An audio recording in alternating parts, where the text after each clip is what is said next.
Operation സിന്ധൂറിന് ശേഷം പുതിയ യുദ്ധസന്നാഹം. Chinese മാതൃകയിൽ റോക്കറ്റ് ഫോഴ്സ് രൂപീകരിച്ചു പാകിസ്ഥാൻ.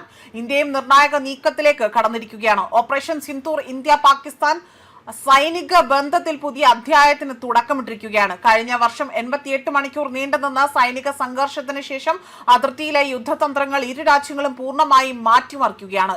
ഏറ്റവും പുതിയ ഇപ്പോൾ പുറത്തുവരുന്ന റിപ്പോർട്ടുകൾ പ്രകാരം ഇന്ത്യൻ വ്യോമ പ്രതിരോധ സംവിധാനങ്ങളെ മറികടക്കാൻ കഴിയാതെ തന്നെ വന്നതോടുകൂടി പാകിസ്ഥാൻ ചൈനയുടെ മാതൃകയിൽ പ്രത്യേക ആർമി റോക്കറ്റ് ഫോഴ്സ് കമാൻഡ് രൂപീകരിക്കാൻ ഒരുങ്ങുകയാണ് എന്നതാണ്. ഓപ്പറേഷൻ സിന്ധൂറിനിടെ തന്നെ ഭീകര താവളങ്ങൾ ലക്ഷ്യമിട്ടുകൊണ്ട് ഇന്ത്യ നടത്തിയ കൃത്യതയാർന്ന മിസൈൽ, ഡ്രോൺ, ആർട്ടിലറി ആക്രമണങ്ങൾ പാകിസ്ഥാനെ അപ്രതീക്ഷിത പ്രതിരോധത്തിലാക്കിയിരുന്നു. തിരിച്ചടിയായി തന്നെ പാകിസ്ഥാൻ ആകട്ടെ ഫതക് റോക്കറ്റുകളും ഡ്രോണുകളും ഉപയോഗിച്ചെങ്കിലും ഇന്ത്യയുടെ S-400 വ്യോമ പ്രതിരോധ സംവിധാനം അവയെ വിജയകരമായി തന്നെ തകർത്ത് തരിപ്പണമാക്കുകയും ചെയ്തിരുന്നു. ഈ ഒരു അനുഭവമാണ് പാകിസ്ഥാനെ പുതിയ റോക്കറ്റ് ഫോഴ്സ് രൂപീകരിക്കാൻ പ്രേരിപ്പിച്ചതെന്നതാണ് സൈനിക വിദഗ്ധരുടെ വിലയിരുത്തൽ. മിസൈലുകളും ദീർഘദൂര റോക്കറ്റുകളും ഒരൊറ്റ കമാൻഡിന് കീഴിൽ ഏകോപിപ്പിക്കുന്ന ചൈനീസ് മാതൃകയാണ് ഇസ്ലാമാബാദ് പിന്തുടരുന്നത്. എന്നാൽ ഇതിന് ഇന്ത്യയും മറുപടി നൽകാൻ തയ്യാറാവുകയാണ്. മുൻ കരസേന മേധാവി ജനറൽ ഉപേന്ദ്ര ദ്വിവേദി നേരത്തെ തന്നെ വ്യക്തമാക്കിയതുപോലെ ഇന്ത്യയും മിസൈൽ റോക്കറ്റ് സംവിധാനങ്ങളെ സംയോജിപ്പിച്ചുള്ള പ്രത്യേക റോക്കറ്റ് ഫോഴ്സ് രൂപീകരിക്കുന്ന കാര്യം ഇവിടെ സജീവമായി തന്നെ പരിഗണിച്ചിരിക്കുകയാണ്.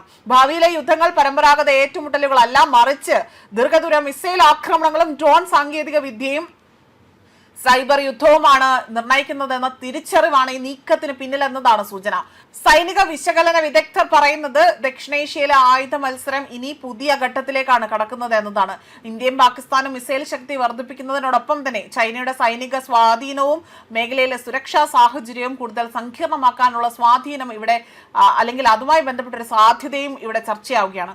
ഓപ്പറേഷൻ സിന്ധൂറിന് ശേഷം യുദ്ധമുഖം കൂടുതലായി തന്നെ മാറുകയാണ്. മിസൈലുകളുടെയും റോക്കറ്റുകളുടെയും പുതിയ മത്സരത്തിലേക്ക് ഇന്ത്യയും പാകിസ്ഥാനും കടക്കുകയാണോ എന്നതാണ് ഇനി ലോകം ഉറ്റുനോക്കുന്നത്.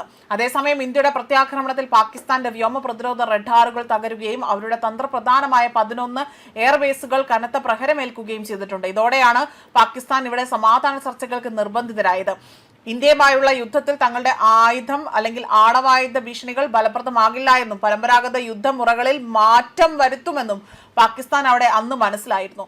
140 കിലോമീറ്റർ പരിധിയുള്ള ഫതക് 1, അതേപോലെ തന്നെ 400 കിലോമീറ്റർ പരിധിയുള്ള ഫതക് 2 ഓപ്പറേഷൻ സിന്ധൂറിനിടെ തന്നെ ഹരിയാനയിലെ സീർസയ്ക്ക് സമീപം ഇന്ത്യ ഇത് വെടിവെച്ചിട്ടിരുന്നു. ചൈനീസ് നിർമ്മിത A100 റോക്കറ്റ് സിസ്റ്റം എന്നിവയ്ക്കാണ് ഈ ഒരു ഫോഴ്സിന്റെ പ്രധാന ആയുധങ്ങൾ എന്ന് പറയുന്നത്. ഇതിനു പുറമെ തന്നെ ചൈനയിൽ നിന്ന് 5ാം തലമുറ യുദ്ധവിമാനമായ J-35 വാങ്ങുവാനും പാകിസ്ഥാൻ ശ്രമിക്കുന്നുണ്ട്. മാത്രമല്ല പാകിസ്ഥാന്റെ പുതിയ നീക്കങ്ങളെ പ്രതിരോധിക്കാൻ ഇന്ത്യൻ സൈന്യവും സമാനമായ രീതിയിലുള്ള കമാൻഡ് ഘടനകളെ കുറിച്ച് ആലോചിക്കുകയാണ്.